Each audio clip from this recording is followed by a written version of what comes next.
Hi guys, it's me, Joseph Williamson again, and for this video, we got dedicated to disability talks. I would like to cover something that's a little controversial. Yeah, that big surprise, I want to cover something controversial in my videos on this topic. But, I would like to discuss a little something that is kind of personal to me. And that being the differences between somebody with a temporary disability versus someone with a permanent disability or a more permanent one. So for this one, the episode number will be it will be 8, the true 8 of the disability talk series. I'm sorry I kind of messed about the last one, but this one will be the true 8. And let's begin right now.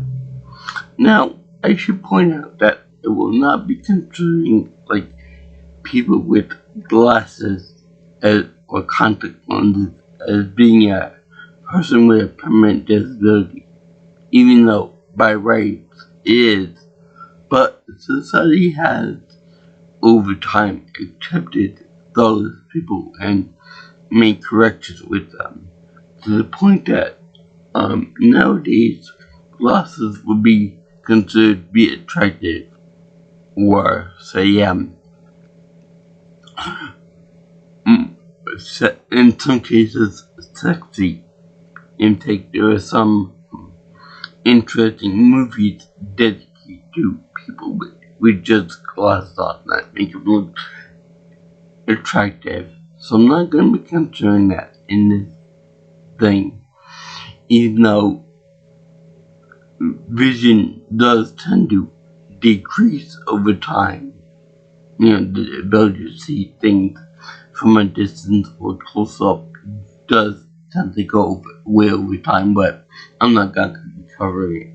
I'm not going to be including it in this video because of what I said. And some people actually do find nerdiness or the appearance of nerdiness in people to be attractive. But I'm not going to be considering it.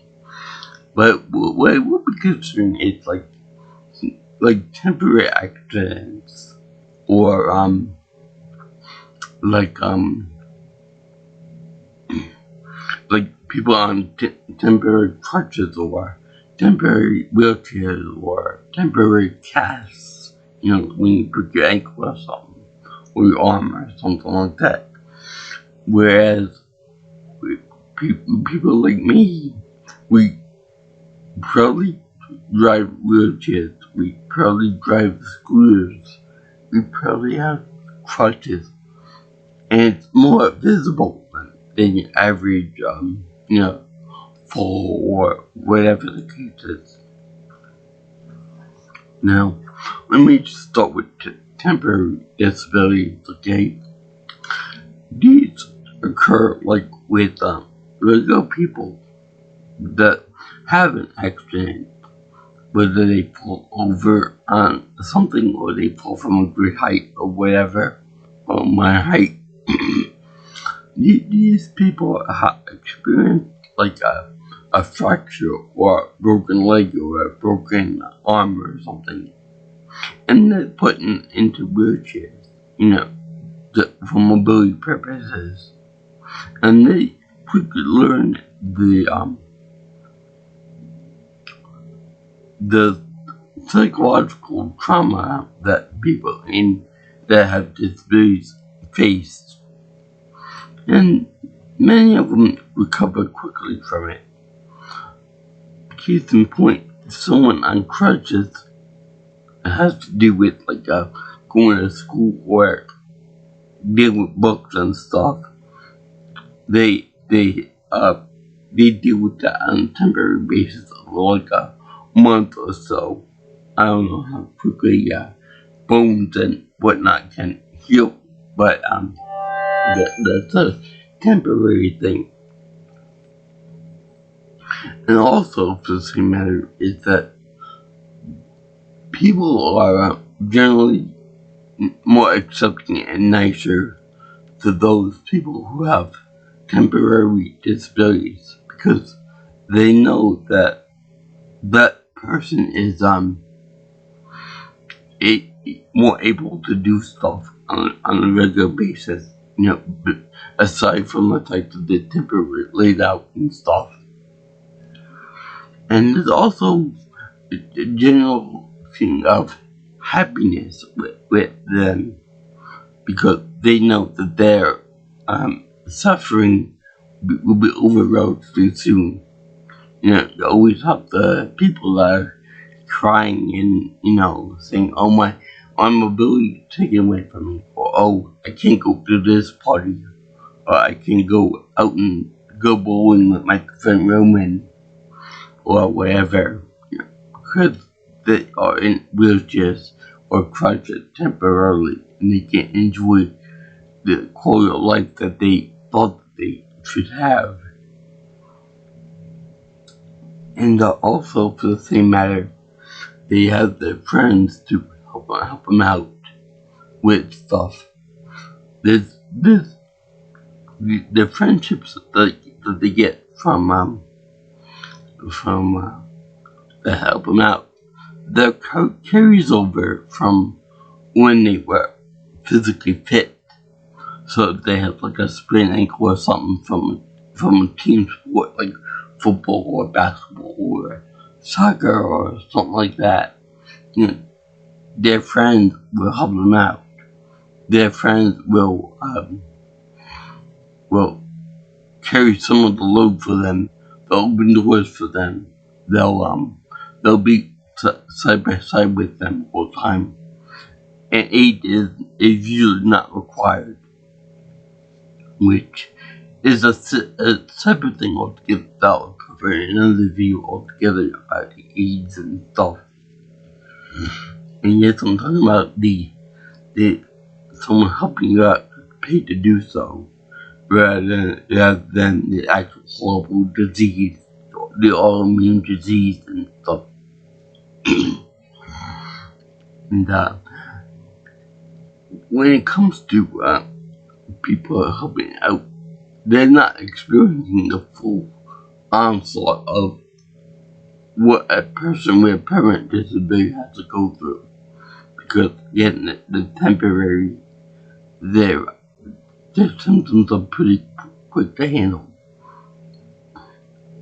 Like the medical tests and the symptoms are pretty much standard. So you got a broken leg, you did this, and this, and then you'll be right as rain again. You'll be prepared, you'll be fixed, you'll be good as new. And then you'll be able to go on your life pretty much unchanged, except for the one temporary experience which opened your eyes to what a person with a disability has to go through.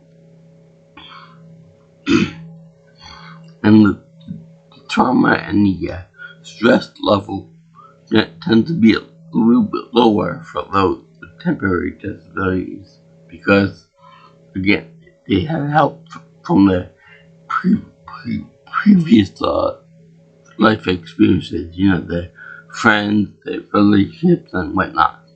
Which, by the way, I feel that people that have temporary disabilities have much more of a chance at finding love and romance than somebody with a permanent disability. Now, when it comes to permanent disability or more permanent disability, it's more of a fixed thing. Like take the more extreme example of this, like Stephen Hawking, which was a brilliant scientific mind way back when he was alive. Rest in peace. But if you didn't know that he had a brilliant mind and like was a brilliant astrophysicist and theoretical scientist and whatnot, you would assume that he was a mentally retarded person and that happened to be stuck in a wheelchair. You know, we all think that. People probably think that of me too. People think that of everybody in wheelchairs with squares. The poor people. The only actual attraction they could have is with their mind or with their physical body. But again, that's like detracted by the fact that they're in wheelchairs and they have mobility issues or crutches for that matter. So anyway, get back on the track of comparing the two. I would say that with a person in a permanent disability or more permanent disability, that the stress level is generally high, and that we have to make preparation before we go anywhere. We have to go about, is it accessible? Are the doors okay? Can we get through them? Are the door openers? Are they Are there like things that we need over there, like bathroom door? Is the bathroom accessible, or is the light key type thing where we have to manually pull the key out, turn the key off, or are they accessible at all? For example, at my gym, there are bathroom stalls in the toilets. Now, I'm not gonna get into discussing with you guys on this one, but one thing that I noticed is that there's a standard bathroom stall, and then you have a handicap stall next door, which is fine. But the only thing is that when it comes to that bathroom stall, it would be nice if they have like just people in there that were only handicapped needing. So when that bathroom is full, when that stall is full from somebody that doesn't need a wheelchair, that is perfectly able to do this business without any grab bars or whatnot. The other tool I can't use for obvious reasons, but it does prove an issue when it comes to disabilities. So society is getting better, but it's not really there with making things accessible equal for everybody. So that's one example. Number two is that when you talk about the stress level, unless you're in like a level of stability with your disability and stuff, like I am, and like many other people are, you can't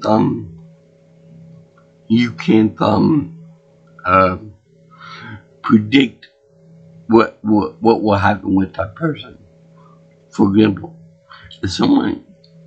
if I look at something like if I go to a movie theater not knowing what the movie encompasses, I'll be fine. Whereas somebody with disabilities, like they experience epilepsy, if they see the movie Star Wars, for example, they would go into a non-controllable seizure. They have the warning in their body about whether a seizure will happen but like they won't know about it, so they always gotta be like on guard as to what they can and cannot do. Whereas someone with temporary disability doesn't have to worry about that so much. Another point with that is a large soldier program in which uh, hundreds of Japanese children were affected by the animation of one episode of Pokemon, which they never showed any more of that Pokemon on the show, even though it was his fault. But that's the unpredictability I'm talking about here. Nobody knew that watching that episode with the animation would present an issue for those children. Also, for the same matter, is that there's a lot of stress with people with permanent disabilities, for people dealing with doors and stuff. You know, a person with a with temporary disability only has to deal with this only on like on 1 month or 2 month basis, and then they're all hunky dory again. They're all fit again and stuff. But when you have a permanent disability, you have to map out in your mind. You know, you have to map out. I'm gonna go here for lunch or whatever. You know, are these roads gonna be good for me? You know, the path that leads through this, and well, among other things too. Like, you have to map out like where the steps are easier to get on, and where all the easy paths are, and like which pathways are well maintained, and among other things too. So there's that. There's also the fact of the ranking, where with temporary disability, people are always there to help you out, carry your stuff, carry an umbrella for you, and among other things.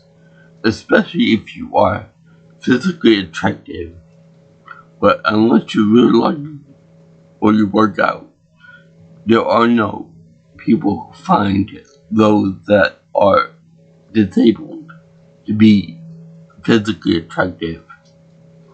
And that comes from before you get into your accident or whatever. You're always going to be attractive beforehand. So then when you get disabled, you are a little bit less attractive. But then when you become, when you get healed again, then you're seen as being attractive again. That goes for men and women too. But anyway, when you deal with disability, when you deal with permanent disability, and you get caught in the rain, you're stuck in the rain. Sometimes I got stuck in the rain so bad that my electronic devices just stopped, and I'm even more in the rain too. So, unless you got a true friend with you that will stay with you all the time, you're stuck in the rain there forever and ever and ever until the rain stops, or until your equipment dries out. Sometimes it can last for, you can be stuck there for hours on end. But sometimes it takes an hour at least for all the electronics to actually get dry and stuff, and you're able to move again to a safer spot. Also, for the same matter, I've actually had a repair guy come from my power chair, like a Stephen Hawking type chair, and with that repair guy, the thing actually caught fire. It actually sparked a few times when he tried to play with the battery, and that was, and chair wasn't wet. It was just regular fine dandy. So there is some danger involved with just the ability to move with a person in a permanent wheelchair like me. I'm trying my best to get out of it, but there's still there's always that issue of it. It might happen. It might be bad for you. I want to get back to the socialization of people. Now, we all know that when you're flying in and walking around and doing sports and stuff, you get lots of friends that are also into that kind of stuff. And then when they get in an accident or something, or they break a leg or they sprain a arm muscle or something, they always have their friend with them to help them out. But whereas that's all good, because they know that it's only going to be temporary. It's only going to be like a few weeks, a month or two at most.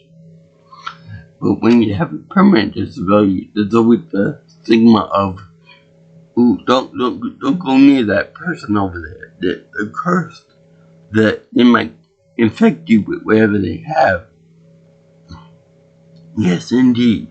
When I was in kindergarten, I had an incident where the people over there didn't want the kids to play with me because they were afraid that they would catch whatever I had, which was a mystery at the time. It still kind of is. But anyway, they were force-feeding this belief into the children. So I had almost no friends in school because of that. And nobody would find me attractive. So, being that that's what it was, you can extrapolate from that to see that people are like, don't go near that person. Let them be alone by themselves, because the lepers, they should be left to their own devices. They should be left to themselves. They should be with their own kind of racist mentality there. And they should just be alone to suffer by themselves, which is not right. But also, unless you get someone that's curious about the disability too, or there are some people out there with a disability fetish, which is more about entrapping the person there, in disability, and then doing what with as they choose, any type of romantic thing or any type of forceful type thing. I'm not saying the R word, but like similar to that. Anyway, for people with permanent disabilities, though, friendship becomes more of a and more of a personal type cost, because when it comes to permanent disability, people have to get close to you, and it's very hard to become friends because they get close to you. They gotta like ask questions like in a more sensitive manner, like, excuse me, I know you're disabled and stuff, but I would like to know more about you and stuff like that. It's kind of rare. It's kind of like when a person with temporary disability has the accident or whatnot. It's like the friendship level starts at like level 5, and then goes from there. And then when they get the accident, it's like still at level 5 or 6 or whatever. Whereas with a person with permanent disability, the friendship level is such a like level 1 or so, at least from my experience. So that I have to open myself up to people. I have to open myself up to people and make the first move to become friends with them. They really come up to me and say, "Hey Joe, hey Mister, you want to be my friend?" Or whatever. It's kind of hard to explain, but if you ever see a person with a permanent disability, they don't have that many friends around. Whereas if you have a person with a temporary disability, they have their friends from their past life of not needing crutches or whatnot. It's kind of hard to explain. Same could go for romance too, but I'm not going to get into that right now. I think I already covered that already before. Anyway, also, you gotta deal with the unknown too, with some cases of disabilities. Like with me, like you have to deal with the unknown about will this guy be safe? Will he be physically stable in like 5 years, or 10 years, or 20, or whatever down the road? When I have a relapse caused by a high temperature over a certain amount of time, I dropped down to my skill level being when I was an infant too. So all my skills, all my musculature, all my this and that control goes back down to square one again. So so people with disabilities, permanent disability, you got wonder, will this guy be physically stable when he gets older? And there's always a possibility of not knowing what cures are or what the diagnosis or symptoms are too. For example, with me, we can't actually pinpoint what is the problem with me. Whereas if somebody else could say, "Oh, they got a broken leg, you gotta do this, and this, and they'll be better again." They got a spent ankle, stay off it for a couple of weeks and you'll be good.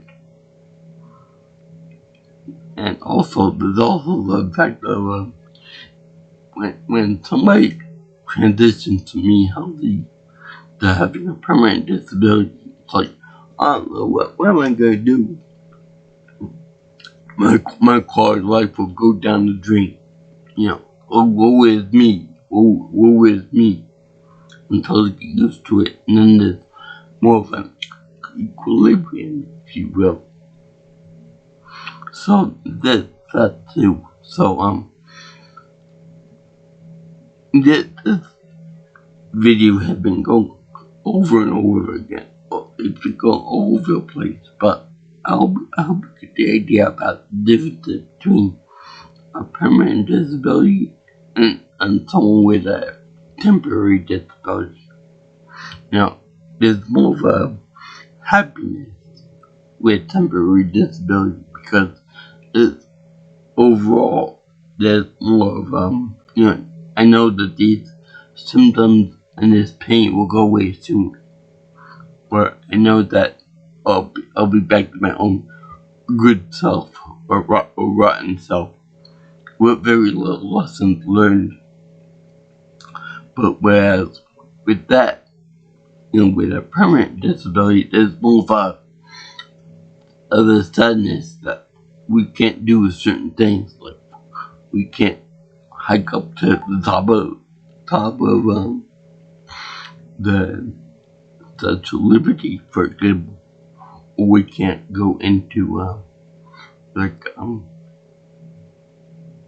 Like we can go into like the subway has to be more handicap equipped for us to go places. Where a temporary disability person goes, I can do that in a month.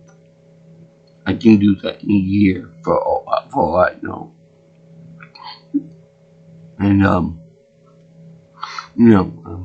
somebody with a temporary disability would be like, honey, come here, come, give me a kiss, give me a kiss, sweet pie, I love you. And but with permanent disability, like, okay, where's some Jill love? Where is it? There's nobody here that wants to give me any loving, because there are many stereotypes about people with disabilities, permanent disabilities. For example, mental retardation, or that they are physically unable to get aroused, or that they because of the limited movements, I want to deal with them. Whereas a person with temporary disability, they people know that that person has the capability of being sexy, doing various things for others. They have the ability to be able. They can do whatever we can do. So there's that. Plus, it's also the idea of this haunty type person that have like no problem with moving around, being all high and mighty, or got an attitude about themselves. But then when they get an injury that is temporary, like breaking a knee or something like that, or breaking an ankle, or getting the appendix removed or whatever, they get a little humble, about it, about themselves. Where if they get like a more permanent disability, like say diabetes or cancer or something, then they become even more humble. Whereas people with inborn or lifelong disabilities like me and others, we are like the ultimate humble people, because we know what it's like to be I'm not gonna say cast down by society, but like not as highly regarded by society as your average person would be. So the only reason why like someone like say Stephen Hawking is so valued in society is because he's super smart, and I guess he's somewhat attractive by looks. But that has nothing to do with that. With certain disabilities that are permanent, like say a stroke victim, they do tend to have more of like I don't know, I hate to say this, but like more of a drag on their face and the muscles in their face, so that it's more of a. I know that Family Guy makes fun of this a lot, but it's not really a joke that ruins funniness. But it's more of a like permanent disability do affect your physical features, whereas a temporary disability, they're like this woman's good looking, and she gets in the car accident, and she's still good looking afterwards. And even after she gets on the crutches, she's still good looking. I'm gonna go date her. Whereas you don't get that much with a person with permanent disability, unless you're very lucky. and the wealth of their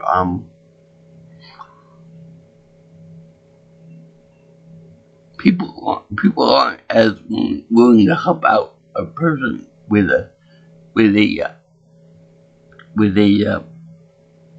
permanent disability as much, like more of a, they're not willing to help out someone with a permanent disability as, as a true friend. They might do it more for the appearance of being a nice person. Like for example, with Miss Miss Wuhan, for example, I was hanging out with her, and then somebody else told me that she was just doing it to look good to others. She was just toning me out to get temporary moves in her own social standing. Whereas someone with a temporary disability, they genuinely helping them out. And then they genuinely mean nice to these people. And, with cars and with other stuff, people with permanent disabilities need special equipment to be able to drive around, move around, and I'm assuming go to the bathroom at certain times. Whereas a person with a temporary disability, they don't need that. They got people driving around everywhere, can handle the bathroom with a little skill, but they can do it without any major issues. And people with people with they can drive around, they can handle the books without any problems. They can handle their own issues. Also, let's see what else is there.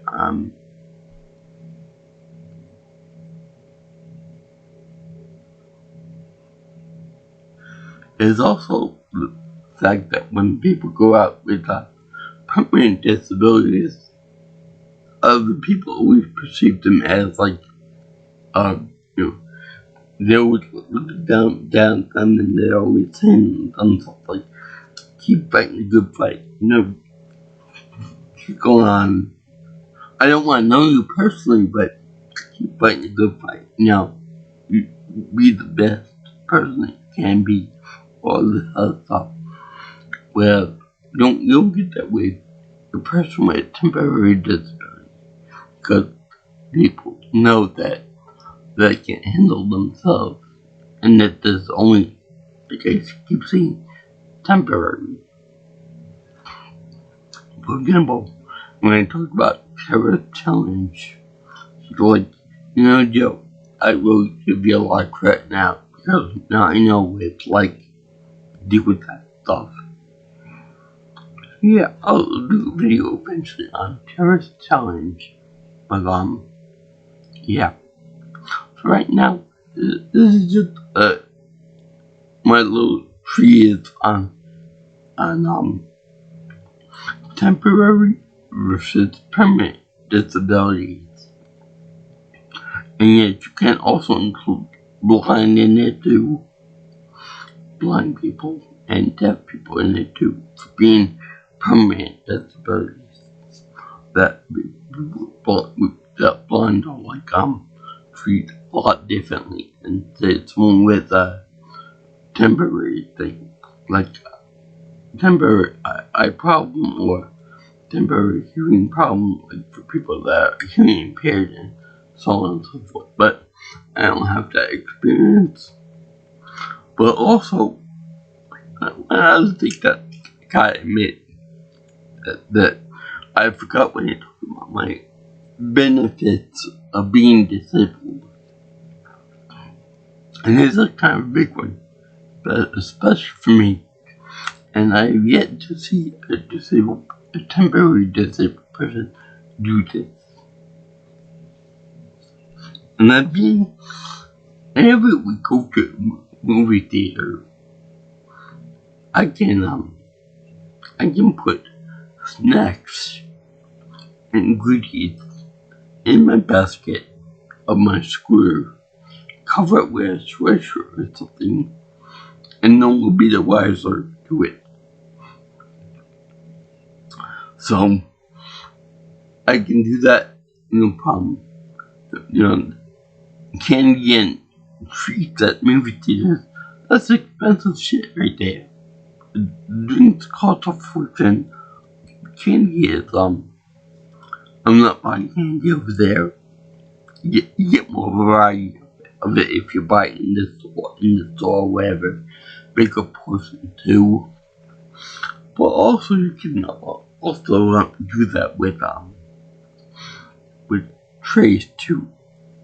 I remember in college I used to borrow trays from the lunch from the cafeteria by putting them on my back and then leaning back on my scooter, and no one would be the wiser of it. Now, this wouldn't work for like popcorn or something like that, but or a push chair. But I'm not doing a push chair if I, with a temporary push chair. So there, gotcha. Anyway, this has been episode number 8 on temporary versus permanent disabilities. I would like you to consider the social differences between a person with a temporary disability being more happy and happy-go-lucky and stuff because of the temporal nature of being disabled versus a permanent one, which is more downtrodden, more let's feel sorry for this person or that person, whatever.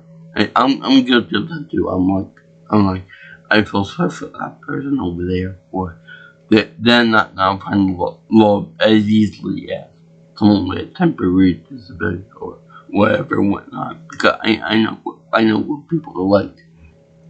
I know the darker nature of people. And I've seen it for myself that the attractive people don't really go for disabled people unless they're filthy rich, which is sad. And I know that the people that suffer temporary problems tend to attract more beautiful people to help them out for the time being. But that's what I noticed. If you guys do something different, or if you think I'm good or you think I'm insane for doing this, bring it up. Or if you're guilty of doing the same thing, go ahead. But big down, I'm gonna get ready for a very important time of the month, time of the year for me. Asian History Month. And one final thing about wheelchairs is that we all end up in wheelchairs sooner or later. Some sooner than others. And we all have to deal with permanent disabilities and eventually, whether it be with a walker or cane or something like that. And hopefully life lessons will be learned by that time, to be nice and to be humble about yourself. So anyway, if you guys like what you see and you want to see more of my videos and such like that, you can always like, comment, share my video, or you can subscribe to my channel. Also, if you want to give me any ideas for future things I can talk about on here on my channel, you can always call me or text me at 631-777-3707, or Twitter, or X if you prefer it, is that P. Muslim Pro. Also, if you want to get me on my direct email account, it is JJ's viewing channel at gmail.com. Now, another thing I kind of hinted at before with that architecture is more suitable for those who have temporary or no disability. For example, in Woodstock, there are many structures in it that I can't get into. And there are certain stores and stuff that are grandfathered in that they don't need to obey ADA rules, Americans with Disabilities Act rules.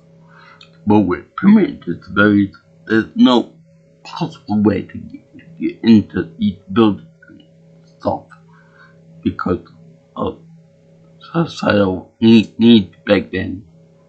Now it's more open, more they want to change it, make it more equal, but those older structures it's like walls that I can get into.